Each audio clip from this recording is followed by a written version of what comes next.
Welcome. In this video, we will begin discussing the complex scalar field. Now, thankfully, this is going to be very similar to what we did regarding the real scalar field. So we're going to be able to use basically the same process and most of the same concepts that we have already used. So there shouldn't really be too much new. And we also discussed the need, right, of the antiparticle, which in the case of the real scalar field was the same particle. We discussed this a few videos ago. And now in the complex scalar field, we will finally actually encounter an antiparticle that is distinct from the particle itself. So what we're going to do in this particular video is going to be basically what Peskin and Schroeder asked you to do in problem 2.2a.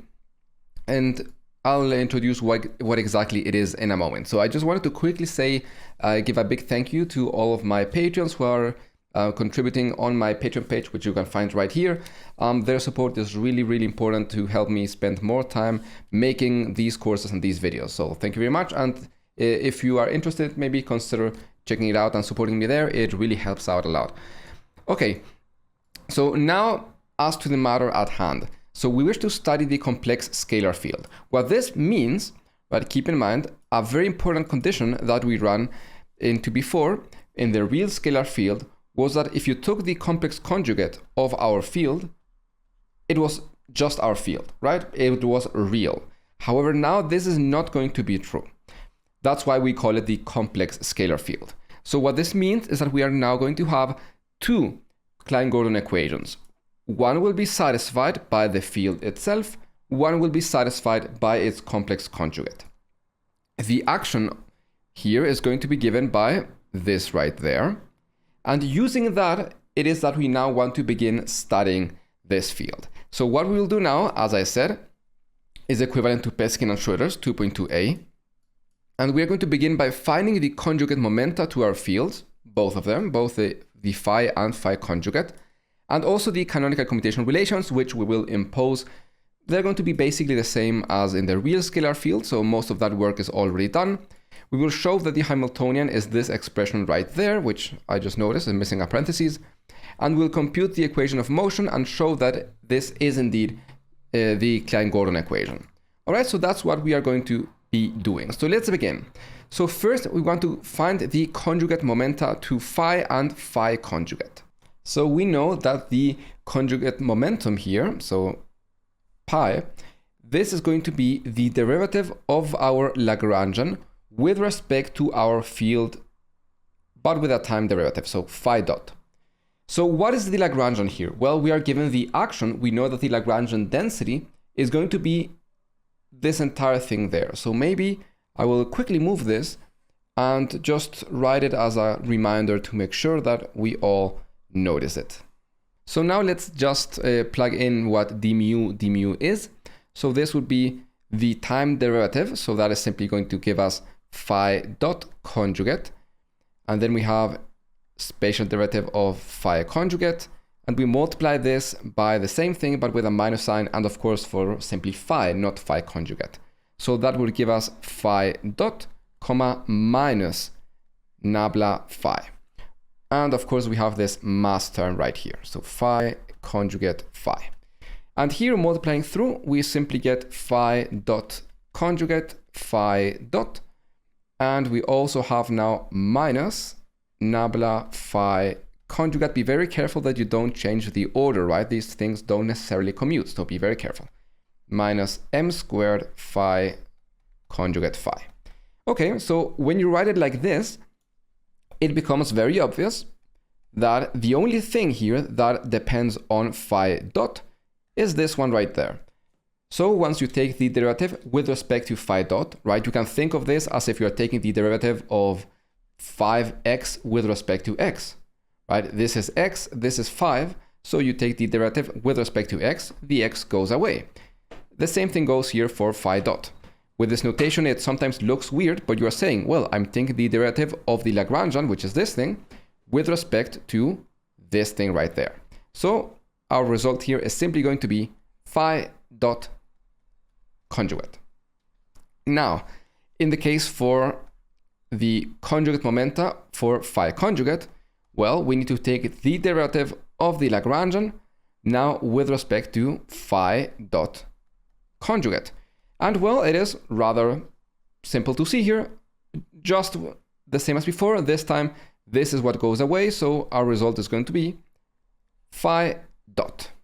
So those are our two conjugate momenta. This is phi conjugate. So with this in mind, let's try to build our Hamiltonian and of course, get to what we have up there. So how do we get to the Hamiltonian knowing the Lagrangian density? Well, the Hamiltonian is going to be, it's going to be the integral of the Hamiltonian density, right? So the integral of the Hamiltonian density. And what is going to be our Hamiltonian density? Well, we know from just classical mechanics that the Hamiltonian we can write in terms of the Lagrangian as the following: the sum from over all of our fields in this case, which would be from 1 to 2, right? 1 would correspond either to the non-conjugate or conjugate 1. It doesn't matter which one you choose to call what. And what you do here is you add over pi I. Again, pi 1 in this case would be just pi. Pi 2 would be pi conjugate. It's just so that we can write it as a sum. Times our field with a time derivative, I. So this would be what we usually called pi I times qi dot, right? So that's what we used to call this. And we subtract now the Lagrangian density. Okay, so that's what we are doing. So let's actually write it now. So our Hamiltonian is going to be the integral. And what do we have here? So this would be pi times phi time derivative plus pi conjugate phi dot conjugate minus the Lagrangian. Okay, so what was the Lagrangian? This thing up there. So this is phi dot conjugate phi dot, and then we get minus minus, so be very careful there. That's a spatial derivative phi conjugate spatial derivative of phi minus m squared phi conjugate phi. Okay, so with this now we are in principle correct. So, oh, by the way, this is minus minus, sorry, so this is plus. So here we are in principle correct and done, but we want to write this in this way. So no phi dots, no phi dot conjugates, only pi's and pi conjugates. So thankfully we know how to do that. We simply have to go to these canonical relations here, or the relation of the conjugate momentum, sorry. And we know that phi dot conjugate is pi, phi dot is pi conjugate. So this here is going to be pi conjugate, this here is going to be pi, this is pi, and this is pi conjugate. All right, so by doing that, we can see that this term and this term are going to cancel each other out. They are the same. So we can now rewrite this. And this is exactly what we were looking for. So we have shown that the Hamiltonian is this, which is exactly what was expected of us. So next would be to compute the equation of motion and show that this is indeed the Klein-Gordon equation. And now this is a very important step, because at the beginning, we didn't really prove that this action was the action for the complex scalar field. We just said so, right? We said this is the action. So what we are doing right now, which is showing that the equation of motion of this action is the Klein-Gordon equation, proves, right? This is the proof that this action is indeed the one that we wanted. So this is a very important one, a very important proof to do, so that we can actually convince ourselves that this makes sense. So finding equation of motion. Okay, so let's begin by reminding ourselves of the Heisenberg equation of motion. So this was I d phi dt. This is going to be equal to the commutator of our phi of x and the Hamiltonian. Now, when we plug in the Hamiltonian, we have to be very careful to use a different variable name. So we can't use x everywhere when we are talking about kind of distinct objects here. So let's say d3y. So all of this is going to be in terms of y. very important that we keep that in mind. So d3y, and now let me just copy it. Okay, and this is now a great time to impose canonical commutation relations. So what we're going to do is use the same that we used for the complex, for the real scalar field. But this time, of course, we're going to have basically 2 pairs of these relations. So we're going to first have that phi of x, comma, some pi of y.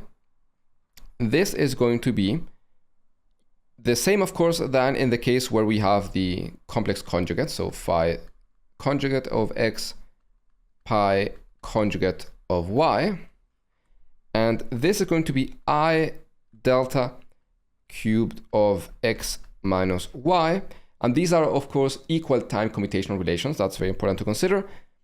And here we have to keep in mind that all others will be 0. So any sort of combination of phi of x and phi conjugate of y, or pi of x and pi of y, maybe just something like this. Any sort of these, they are all going to be 0, right? Anything that is not this is 0.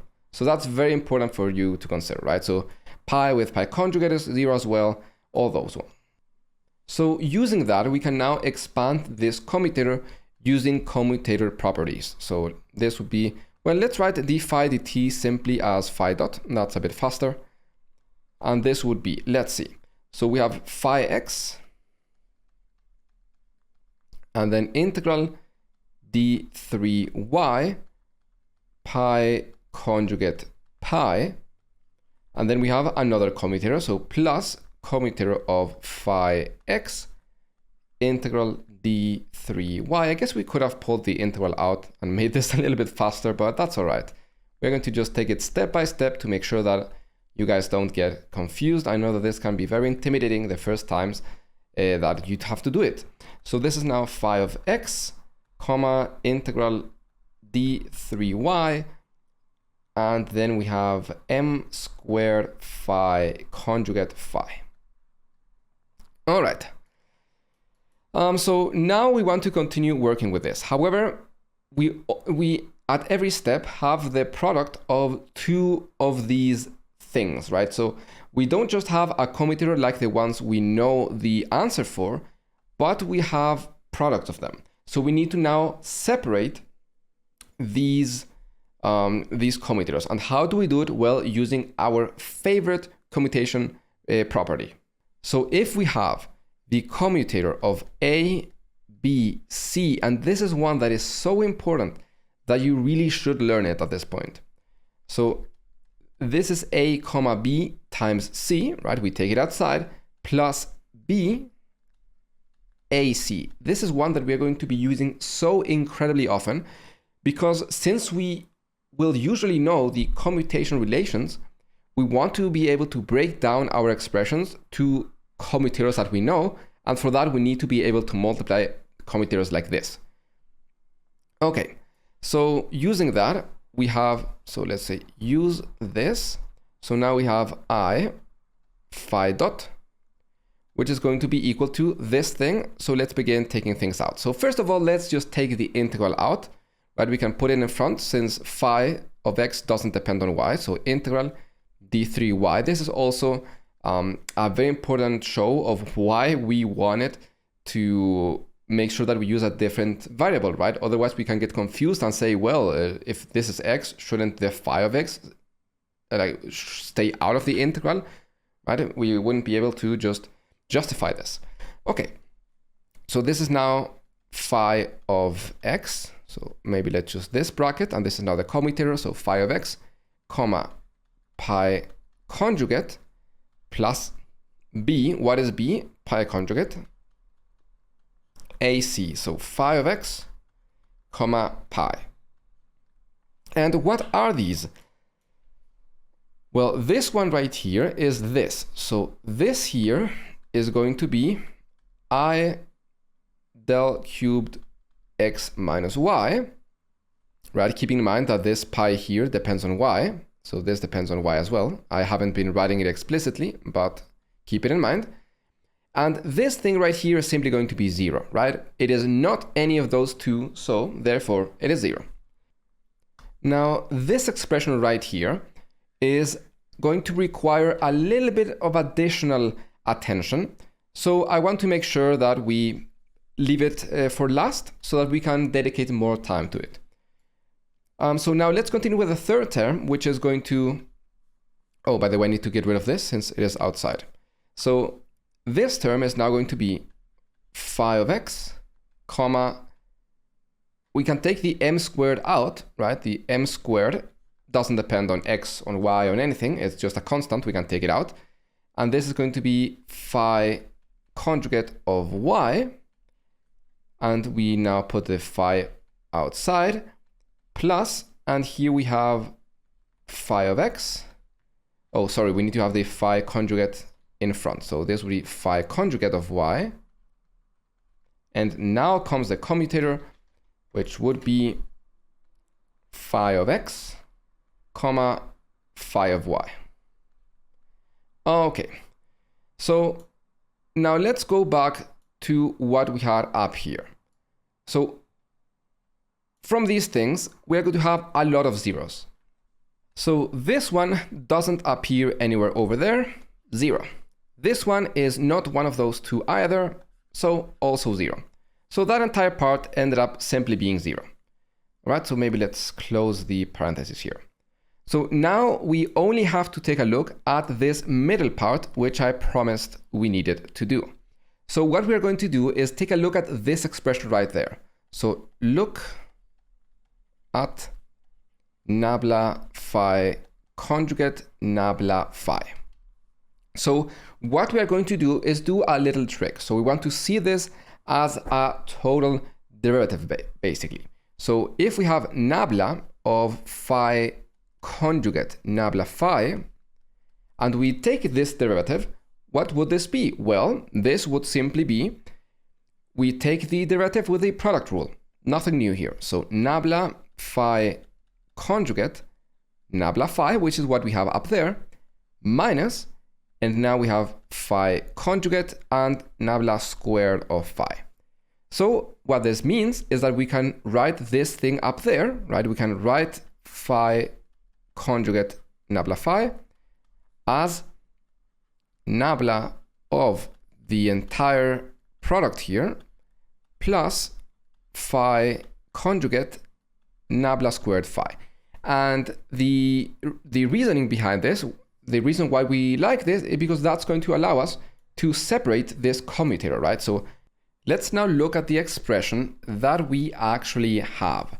So let's plug this back there. So this would be integral d3y commutator of phi of x, comma, and now we have nabla of phi conjugate nabla phi plus phi conjugate nabla squared phi. Okay, so let's separate the commutator. So we get the integral here of phi of x, comma, nabla phi conjugate nabla phi.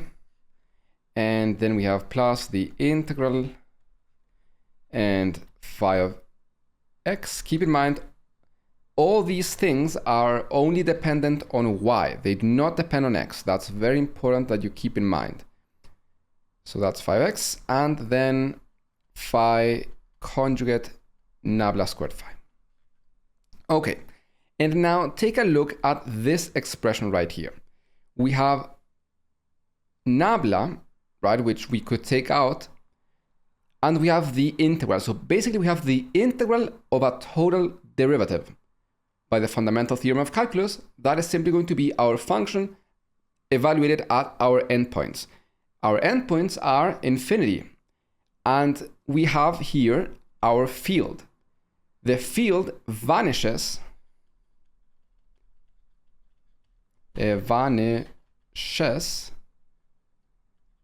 at infinity. Therefore, this part is 0. All right, I hope that makes sense. And we are thus left only with that part over there. So let's perhaps quickly calculate it. So that would be integral d3y. We can now use our favorite commutation relation, that one right there, to separate this commutator again. So this would be phi of x. Maybe let's put a parenthesis there. Phi of x, comma, phi conjugate. And then we have this thing outside. So nabla squared phi. And then we have plus phi of x, comma, we have a phi conjugate here now, and nabla squared phi. So this thing is 0, and this thing is also 0, right? It is not any of those. We can simply take out the nabla squared, right? This thing is the same as nabla squared times the commutator of phi of x, phi of y, right? We can take it out because this nabla acts on y and not on x, and this is equal to 0. So that means that this entire thing is equal to 0. So all this is 0. So that's 0.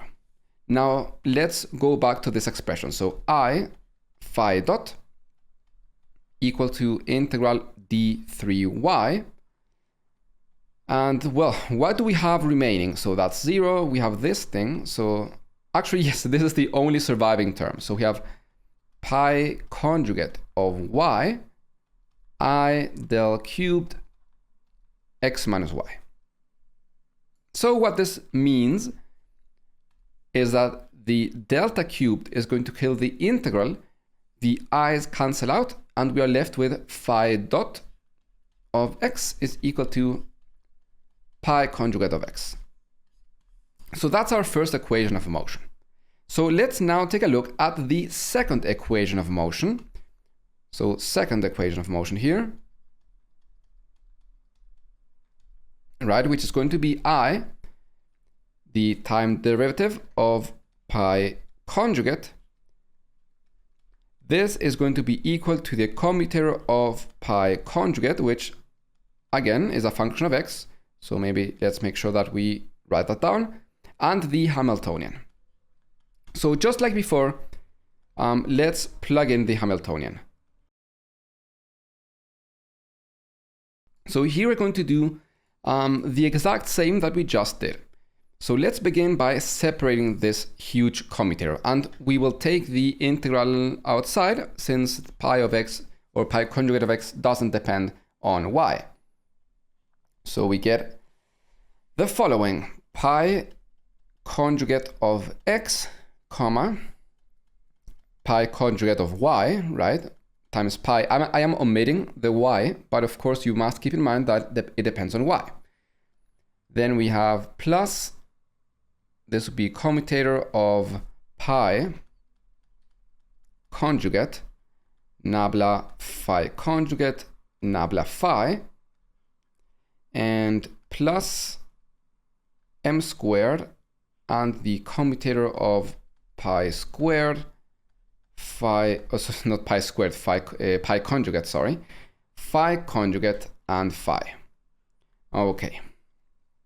So now step by step, let's do this. So this part right there, let's begin with that. So this is integral d3y. We separate this using, again, our favorite commutation relation. So that would be pi conjugate of x, comma, pi conjugate of y times pi of y plus, and here we have first pi conjugate of y, pi conjugate of x, and pi of y. So these are both 0. This is 0, this is 0. And then we have this term, but just like before, I'm going to want to leave it for later. So let's just keep it here, right? So that's pi conjugate, nabla phi conjugate, nabla phi. And then we have this term, which we will tackle right away. So that's m squared pi conjugate, comma, phi conjugate phi. And then we have another term, which is going to be plus m squared phi conjugate commutator of pi conjugate phi.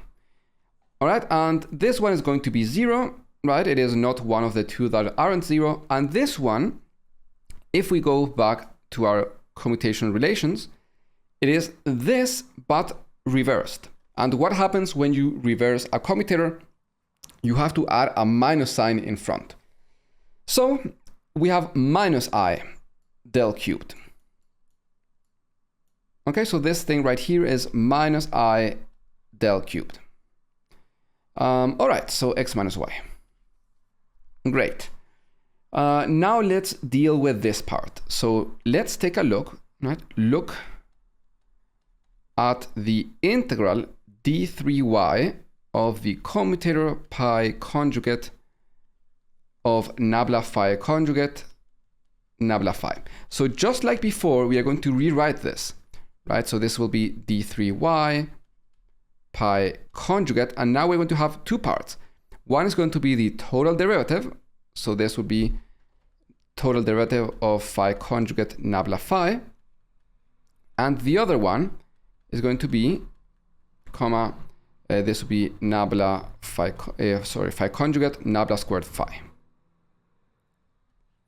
All right, if you're unsure what I just did, this is exactly the same that we did before, right? We rewrote our expression like this. So if you're unsure, go back and watch that part.